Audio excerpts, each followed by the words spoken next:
En el nombre del Padre, del Hijo, del Espíritu Santo. Amén. Ven, Espíritu Santo, y llena los corazones de tus fieles y enciende en ellos el fuego de tu amor. Envía tu Espíritu Creador y se renovará la faz de la tierra. Estamos estudiando el Catecismo de la Iglesia Católica, su segunda parte, la celebración del misterio cristiano, segunda sesión, los 7 sacramentos de la Iglesia, capítulo 2, los sacramentos de curación. Artículo 5, el sacramento de la unción de los enfermos. Estamos en el primer apartado de este artículo, donde el Catecismo dedica 15 números al estudio del tema que tiene como título Fundamentos de la economía de la salvación. El día de hoy vamos a profundizar en el número 1502 con el tema El enfermo ante Dios. Número 502 del Catecismo de la Iglesia Católica dice: el hombre del Antiguo Testamento vive la enfermedad de cara a Dios. Ante Dios se lamenta por su enfermedad y de Él, que es el Señor de la vida y de la muerte, implora la curación. La enfermedad se convierte en camino de conversión y el perdón de Dios inaugura la curación. Israel experimenta que la enfermedad de una manera misteriosa se vincula al pecado y al mal, y que de la fidelidad a Dios según la ley devuelve la vida. Yo, el Señor, soy el que te sana. El profeta entrevé que el sufrimiento puede tener también un sentido redentor por los pecados de los demás.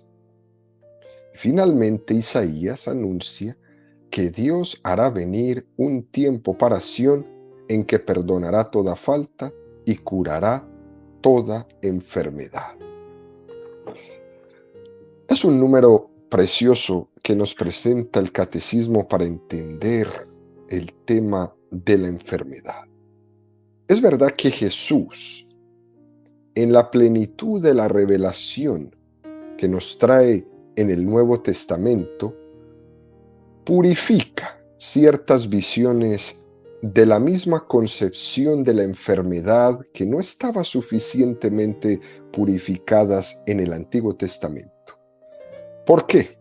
Porque en el Antiguo Testamento todavía necesitaban la plena revelación de Jesucristo para ser correctamente entendida el tema de la enfermedad, el tema de la vida después de la muerte.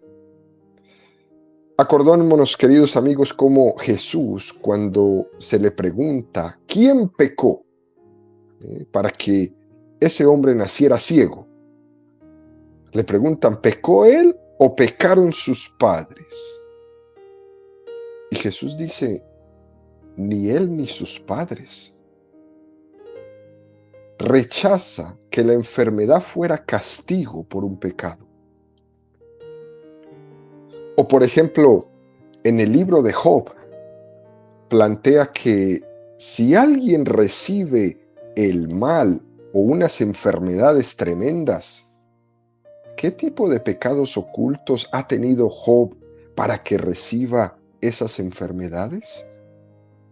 Y se plantea toda una crisis en el libro de Job. Incluso hay 3 amigos que pelean con Job, ¿no?, inquiriéndole que si él ocultaba algo.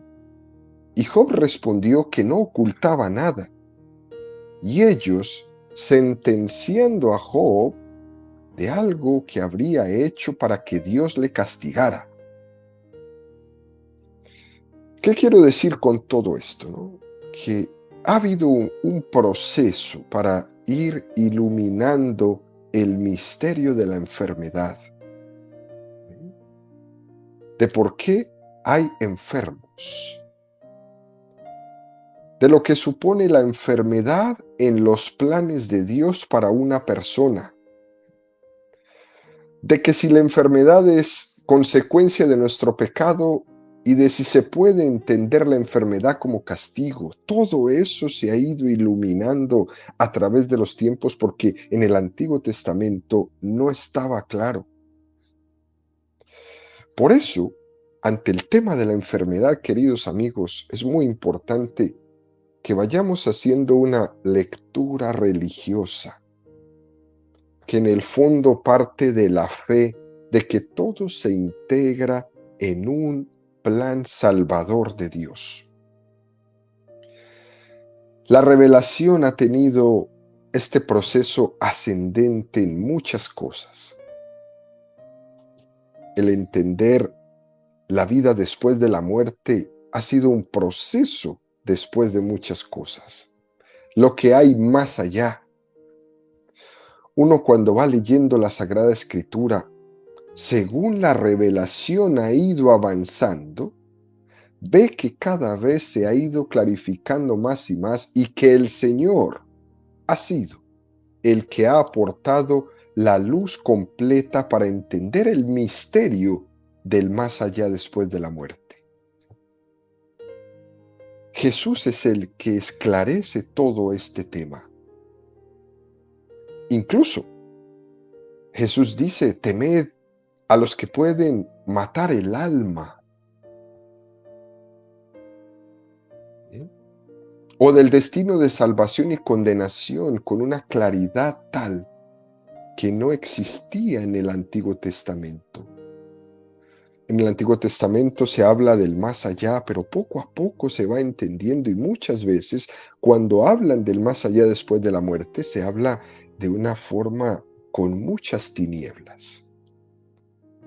Por eso, este número del Catecismo nos va a regalar una extraordinaria aclaración del entendimiento que ha tenido la Iglesia por medio de Jesucristo de lo que es entender la enfermedad.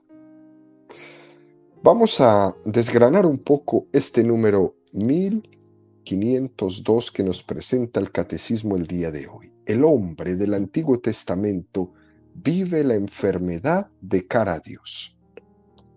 Y nos propone el Catecismo el Salmo 38. Ante Dios se lamenta por su enfermedad. Y dice en el Salmo que se trata de la súplica de un enfermo. Fijémonos cómo un creyente enfermo en el Antiguo Testamento le reza a Dios, entendiendo que su enfermedad es una cosa entre él y Dios. Y esta es la súplica del enfermo. Yo me dije, vigilaré mi proceder, para que no se me vaya la lengua. Pondré una mordaza a mi boca mientras el impío esté presente. Es decir, está diciendo que calle la boca y que no hable. Guardé silencio resignado. No hablé con ligereza, pero mi herida empeoró.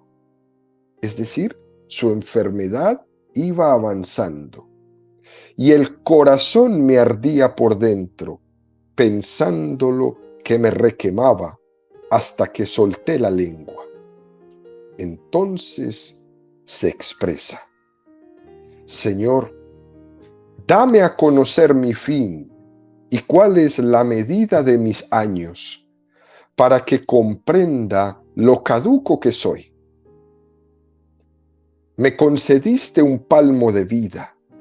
Mis días son nada ante ti. El hombre no dura más que un soplo. El hombre pasa como una sombra. Por un soplo se afana. Atesora sin saber para quién. Y ahora, Señor, ¿qué esperanza me queda? Tú eres mi confianza. Líbrame de mis inquietudes. No me hagas la burla de los necios. Enmudezco, no abro la boca, porque tú eres quien lo ha hecho. Aparta de mí tus golpes, que el impute de tu mano no me acabe. Escarmientas al hombre, castigando su culpa, como una polilla roe sus tesoros. El hombre no es más que un soplo. Escucha, Señor, mi oración. Haz caso de mis gritos.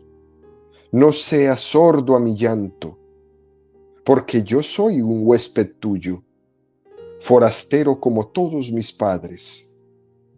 Aplácate, dame respiro, antes de que pase y no exista. Es una súplica de un enfermo del Antiguo Testamento con una profundidad impresionante, queridos amigos. Porque estamos en un momento del Antiguo Testamento donde no existe la luz suficiente sobre el más allá de la muerte. Y por eso este enfermo le dice a Dios, antes de que pase y no exista. No hay una concepción de vida eterna tan clara como la que Jesús nos ha regalado a nosotros. En esos primeros estadios del Antiguo Testamento se habla del más allá como un lugar de tinieblas, que es casi como la no existencia, una forma de vida lánguida. Y Jesús viene a aclarar todo esto. Este hombre del Antiguo Testamento que se está quejando, cuando reza a Yahvé, habla como si la enfermedad fueran los golpes que Dios le da. Existe en el Antiguo Testamento aún esa concepción de que la enfermedad es un castigo de Dios por los pecados y que Dios está ejecutando este castigo directamente. Y esa imagen es una imagen imperfecta.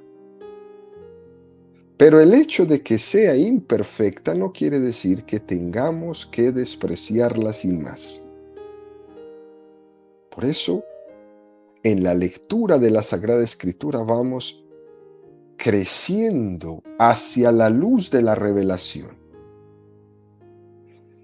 Tiene el valor de que el hombre vive su enfermedad de cara a Dios. ¿Qué podríamos nosotros extraer como aprendizaje de este precioso Salmo 38? De este hombre que se queja.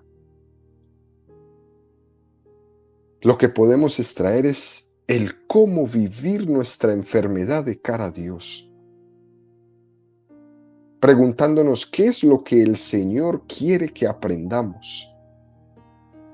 ¿Qué es lo que el Señor quiere que yo madure en ese momento? ¿Qué es lo que yo debería sensibilizar más y más en mi vida en el momento de la enfermedad? Todo eso, queridos amigos, forma parte de vivir la enfermedad de cara a Dios. Sería un error terrible que nosotros hiciéramos una aplicación literalista de este Salmo 38, como si Dios estuviera martillándonos o afligiéndonos desde arriba, mandándonos enfermedades. Pero no despreciemos el valor que este Salmo tiene en tanto en cuanto nos enseña a vivir la enfermedad de cara a Dios.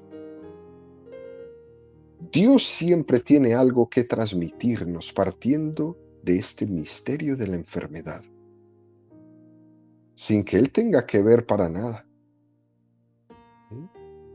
Que no ha sido una enfermedad enviada por Él para que el hombre sufra. Pero hay una lesión detrás de esa enfermedad. Existe una serie de leyes naturales que tienen su propia autonomía, que suponen que un cáncer o un accidente en un automóvil tienen una explicación natural.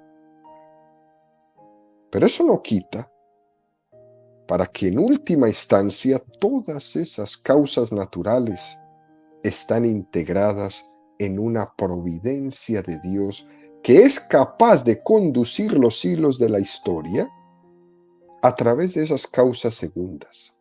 Es capaz de hablarnos e iluminarnos para que vivamos la realidad de la enfermedad de cara a Dios.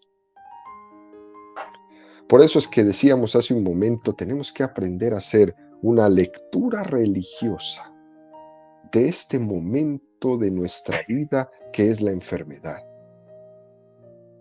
Dios se sirve de todo eso para completar su tarea de santificación en nuestra vida, para completar su tarea de purificación, para que nuestro corazón esté puesto solo en Dios.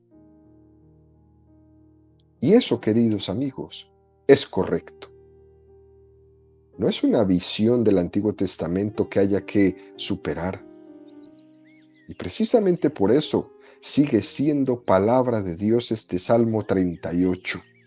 Aunque no se puede entender de esa manera tan literal, pero sigue siendo leído, incluso cuando hacemos las laudes.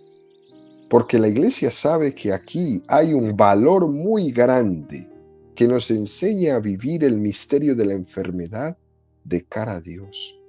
Que la enfermedad no es para darle la espalda a Dios, que la enfermedad es para vivirla de cara a Él.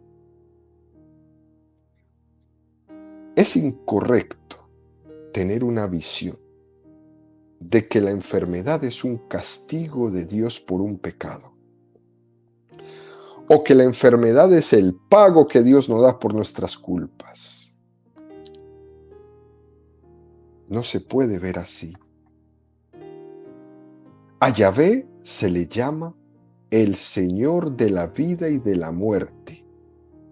Y por eso el enfermo implora la curación. Y en ese implorar la curación, el catecismo nos ofrece dos textos. Salmo 6:3. Señor, no me corrijas en tu cólera, en tu furor, no me castigues. Ten piedad de mí, Señor, que estoy sin fuerzas. Sáname tú, Señor, que se desmoronan mis huesos. O el texto de Isaías 38, 10 en adelante. Yo decía, en lo mejor de mis días me tengo que ir. He sido destinado a las puertas del abismo por el resto de mis años. Yo decía, ya no contemplaré al Señor en la tierra de los vivientes, no verá más a los hombres entre los habitantes del mundo. Arrancan mi morada y me la arrebatan como una carpa de pastores. Como un tejedor, yo enrollaba mi vida, pero él me corta de la trama. De la mañana a la noche terminas conmigo. Pido auxilio hasta la mañana. Él quiebra todos mis huesos como un león.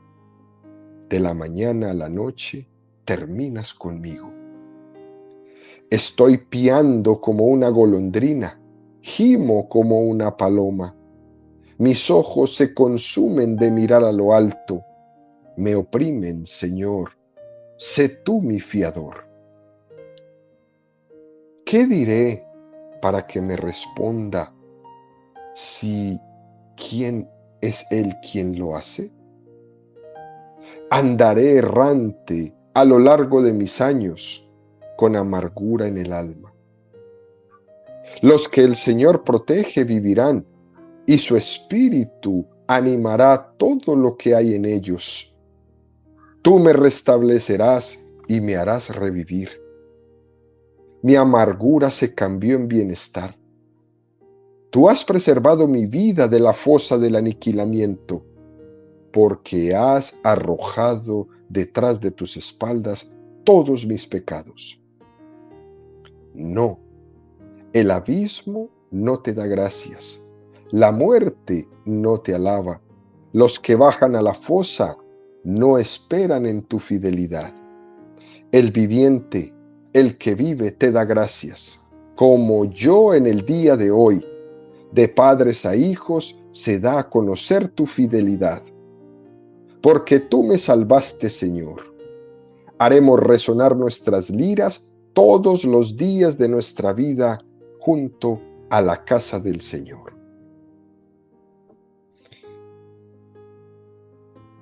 Esto es un texto de alguien que suplica a Dios el don de la curación.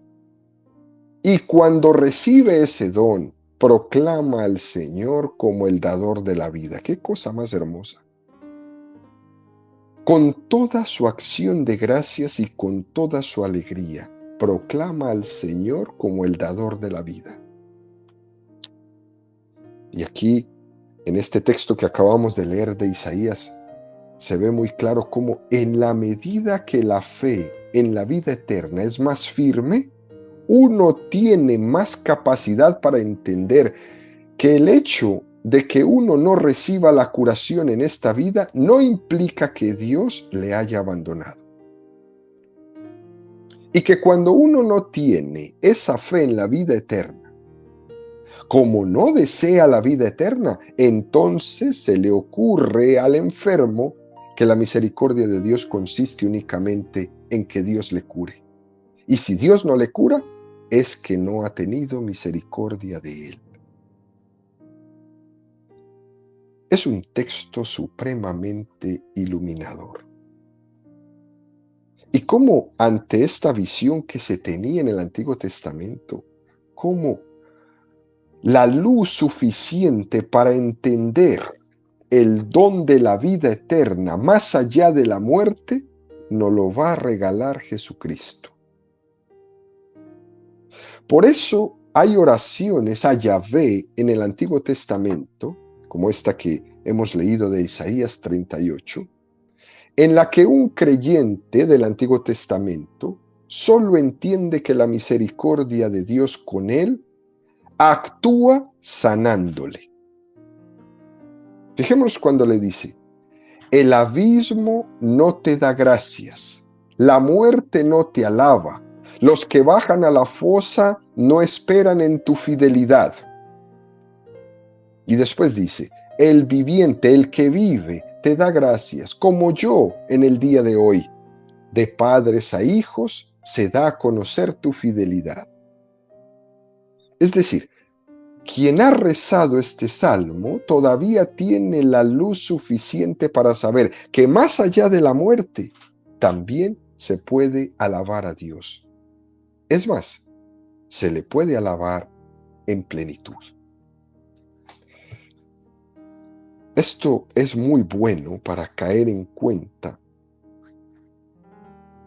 de que Jesucristo es el único que ha sido capaz de regalarnos la plenitud de la revelación, para entender perfectamente el Antiguo Testamento, para entender esa especie como de baches en el Antiguo Testamento que son muy incomprensibles. Y tenemos que dar gracias a Dios porque somos capaces de rezar todos estos textos del Antiguo Testamento a la luz de la plena revelación que es Jesucristo. Sin embargo, ha habido gente que ha rezado estos salmos desde la lucha de no entender muchas cosas de Dios con nosotros. Si esos que lo leen así entendieran la gracia de Jesucristo, que es la plenitud de la revelación, su vida cobraría completa claridad. Por eso, la evangelización de los enfermos tiene que ser algo que nunca pare. Por eso el enfermo tiene que ser nuestra prioridad. Por eso la pastoral de los enfermos tiene que ser en cada diócesis, en cada parroquia, una pastoral de prioridad. Estos textos lo que nos aportan, queridos amigos, en definitiva, es que la fe en Yahvé, que es el Señor de la vida y de la muerte, no para. Él ha creado la vida. Solo Él es el que da la muerte. Y ante Él se suplica humildemente este misterio. Él es el Señor de la vida y es el Señor de la muerte. Y aquí, queridos amigos, podemos hacer una pequeña reflexión en nuestro hoy. Fijémonos cómo el hombre, en la medida en que está pretendiendo fabricar artificialmente la vida en un laboratorio, desligando el inicio de la vida del acto del amor entre un hombre y una mujer, y puesto que la vida es expresión del amor de Dios, Dios ha querido que sea concebida en un acto de amor también. En la medida que eso se desliga, el hombre también se revela frente a la muerte natural y pretende también decidir el momento en que va a morir. Y entonces se ha ido introduciendo en nuestra cultura la tentación del suicidio asistido, la tentación de la eutanasia, la tentación del aborto. En la medida en que se deja de reconocer a Dios como autor de la vida, también se revela frente a la imagen de Dios que tiene la última palabra sobre el momento de nuestra muerte. Y el hombre se revela.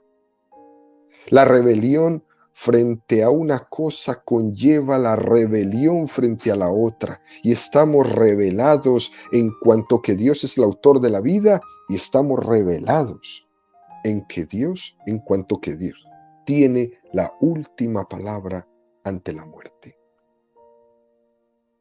Esa es nuestra actualidad. Cada vez vamos corriendo más apresuradamente en esta rebelión en frente del Señor. Por eso vemos hoy con mucha actualidad que esto que hemos leído en Isaías 38 es básico en nuestra vida hoy para entender que Yahvé es el Señor de la vida y de la muerte, y que el hombre solo puede acercar con su espíritu en profunda humildad ante el inicio de la vida y ante el momento del final de la vida. Que uno ante el nacimiento de un bebé solo puede agradecer con humildad la vida, y uno ante la persona que está falleciendo solo puede agradecer por ese llamado final de Dios a la eternidad. Nosotros no hemos pedido permiso para vivir y tampoco pedimos permiso para morir. Porque la vida es un don gratuito que se recibe. No se fabrica a mi medida. Por eso es un pecado todo lo que esté fuera de esto que es natural. Hacer hijos como yo quiera, que me los pongan de ojos azules, que midan 1,90, que sean blancos, que sean negros, no. Todo eso es pecado. Porque estoy manipulando algo que a mí no me corresponde, que es dar la vida, que solo le corresponde a Dios. Por eso, firmar para que maten a mi abuelo, a mi abuela, a mi mamá o a mi papá en un hospital con el pretexto de para que no sufra, eso es un pecado. A nosotros no nos tienen que pedir permiso para vivir, y tampoco nos tienen que pedir permiso para el momento de nuestra muerte. Cuando tengamos que salir de esta vida material, es el momento que Dios ha precisado para ello.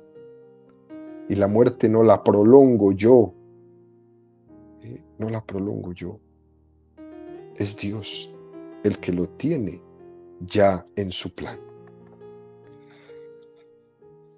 Damos un paso más, queridos amigos, en este precioso número de 1502 que nos regala el Catecismo. Y vemos cómo la enfermedad se convierte en un camino de conversión. Y nos regala el texto del Salmo 38:5. Mis culpas sobrepasan mi cabeza, como un peso harto grave para mí. Mis llagas son hedor y putridez, debido a mi locura. Es alguien que sabe que no tiene capacidad de poder alcanzar por sí solo el perdón de sus culpas. Y entiende que en esa enfermedad que está padeciendo es una ocasión de diálogo con Dios y una llamada a la conversión, de poder recibir un perdón que de otra manera no hubiera recibido estando sano, porque lastimosamente nos vamos acercando al Señor es cuando ya estamos mal. Cuando estamos bien, nos creemos todopoderosos. Después nos regala el Salmo 39:12. De todas mis rebeldías, líbrame. No me hagas la irrisión del insensato. Me callo ya, no abro la boca, pues eres tú el que actúas. Retira de mí tus golpes, bajo el azote de tu mano me he anonado. Reprendiendo sus hierros, tú corriges al hombre, cual polilla corre en sus anhelos. Un soplo solo, todo hombre. Escucha mi súplica, Yahvé. Presta oído a mi grito.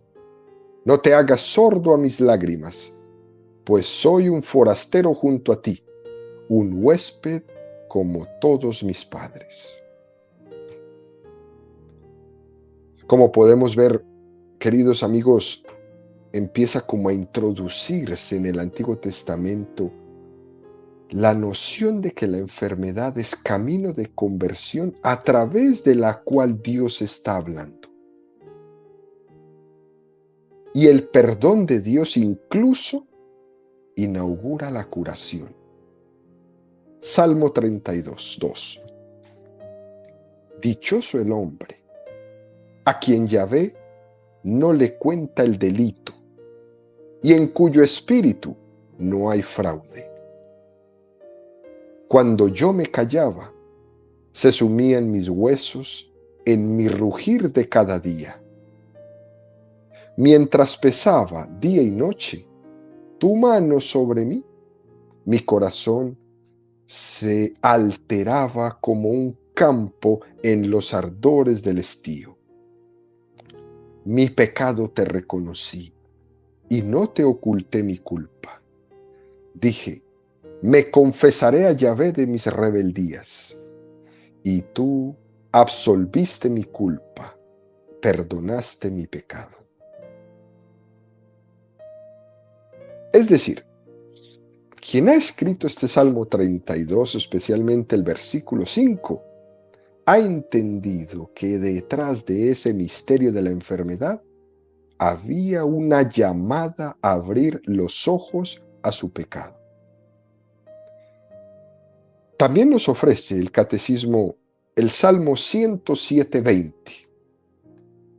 Y así a Yahvé gritaron a su apuro, y él los salvó de sus angustias. Su palabra envió para sanarlos y arrancar sus vidas de la fosa. Qué cosa más hermosa.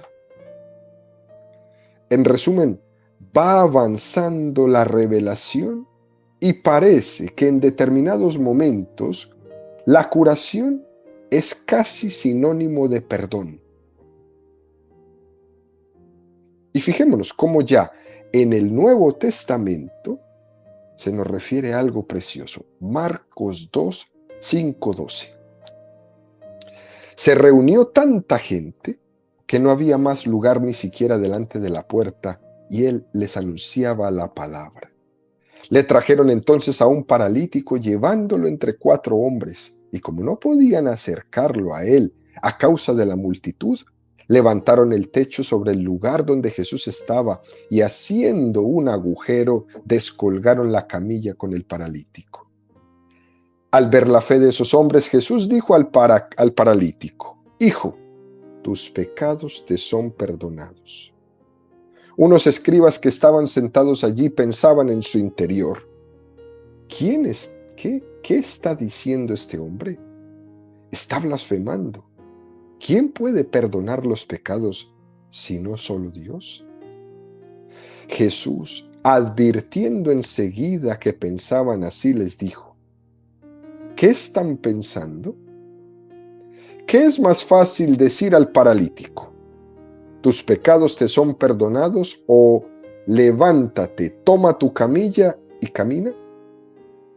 Para que ustedes sepan que el Hijo del Hombre tiene sobre la tierra el poder de perdonar los pecados, dijo al paralítico: yo te lo mando, levántate, toma tu camilla y vete a tu casa. Él se levantó enseguida, tomó su camilla y salió a la vista de todos. La gente quedó asombrada y glorificaba a Dios diciendo: nunca hemos visto nada igual. Este es un texto fascinante. Ocurre que la curación de ese paralítico se ofrece como un signo del perdón. La sanación corporal no es más que un signo de la sanación espiritual. Muy importante para tenerlo presente. Antes de que me cure el cuerpo, Jesús me cura el alma.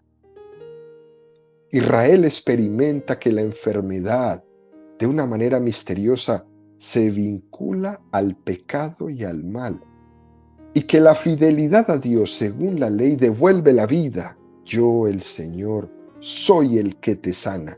Éxodo 15:26. Yo, el Señor, soy el que te sana. Es decir, no podemos decir que esta enfermedad sea un castigo por un pecado, pero sí podemos decir que la enfermedad se ha introducido como consecuencia del pecado. Que en el plan primero de Dios, en el que Dios constituyó a Adán y Eva antes del pecado original, no había lugar ni para el pecado ni para la muerte. Y forma parte del dogma católico que la enfermedad y la muerte se introdujeron como consecuencia del pecado, de una manera misteriosa, sin que quepa decir después que la enfermedad sobrevenga por un pecado en concreto, pero sí, en ese sentido genérico, queridos amigos, la enfermedad y la muerte es un eco que el mal del pecado tiene esa reminiscencia en la naturaleza humana, en todos los hombres. Y precisamente porque Jesús vino a redimirnos, entró hasta lo más profundo. Hay una llamada a la conversión. Es el Señor el que nos sana en el alma que está en pecado, haciéndonos renacer a una vida nueva, y también nos da el don de la sanación del cuerpo a través de las causas segundas de los médicos que nos ayudan, del cuidado de nuestros familiares, del sacramento de la unción de los enfermos. También hay una sanación. Todas esas sanaciones son signos de esa sanación última en la que Cristo viene a redimir al hombre. El profeta entrevé que el sufrimiento puede también tener un sentido redentor por los pecados de los demás. Y eso es lo que tiene lugar en el cántico del siervo de Yahvé, que nosotros después entenderemos que está suplicando en Jesucristo, que está aplicado a él. Isaías 53, 10, 12. El Señor quiso aplastarlo con el sufrimiento. Si ofrece su vida en el sacrificio de reparación, verá su descendencia, prolongará sus días, y la voluntad del Señor se cumplirá por medio de él. A causa de tantas fatigas, él verá la luz, y al saberlo quedará saciado. Mi servidor justo justificará a muchos y cargará sobre sí las faltas de ellos. Por eso le daré una parte entre los grandes, y él repartirá el botín junto con los poderosos, porque expuso su vida a la muerte y fue contado entre los culpables. siendo así que llevaba el pecado de muchos e intercedía en favor de los culpables. Es decir, aquí ya se estaba abriendo camino Jesucristo. Aquí el sufrimiento y la enfermedad tienen un sentido redentor para los pecados de los demás, no solo para los de uno mismo. Y esto es precioso entenderlo, queridos amigos. Y finalmente, Isaías anuncia que Dios hará venir un tiempo para Sión en que perdonará toda falta y curará toda enfermedad. Esa plenitud será cuando Cristo venga a reinar como juez de vivos y muertos, y entonces será repartido un botín numeroso, un premio, porque el Señor es nuestro juez, el Señor es nuestro legislador, el Señor es nuestro Rey, Él nos salvará. Entonces se repartirán un inmenso botín, hasta los tullidos repartirán del saqueo. Ningún habitante dirá, me siento mal, y al pueblo que habita allí le será perdonada toda su culpa.